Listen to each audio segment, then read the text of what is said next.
Hello, I'm Ryan Tucker, Emergency Ultrasound Fellow at Denver Health. Today we're going to talk about the popliteal sciatic nerve block. I have no disclosures. The popliteal sciatic nerve block provides anesthesia that covers the majority of the lower leg, ankle, and foot. There are small areas of the medial tibial plateau, medial lower leg, and medial malleolus that are spared by this block. However, this block can be a useful tool in a wide variety of lower leg pathologic conditions in the emergency department. As an example, a complex fracture involving the ankle, like the bimalleolar fracture seen here, that requires reduction and splinting, in a patient that may be high risk for procedural sedation, may be a great opportunity to utilize the popliteal sciatic nerve block. Another example would be a deep and complex laceration such as this to the posterior calf that requires irrigation and repair. The best positioning to perform this nerve block is for the patient to be prone. You can place the probe in the popliteal fossa in the transverse orientation as shown here. This is similar to the positioning that you would do for an ultrasound evaluation for DVT.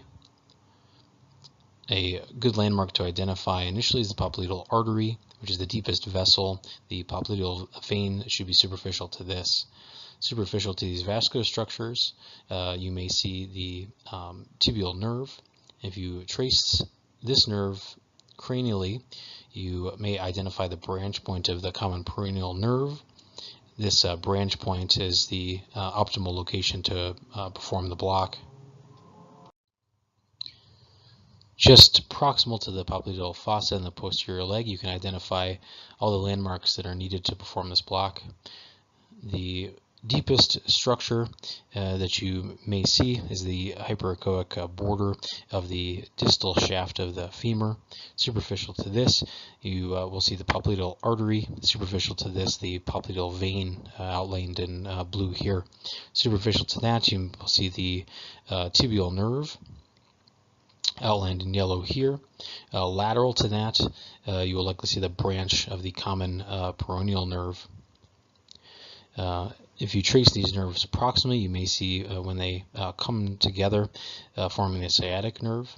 The location that the nerve block is performed is just distal to the bifurcation of the sciatic nerve into the tibial and the common peroneal nerves.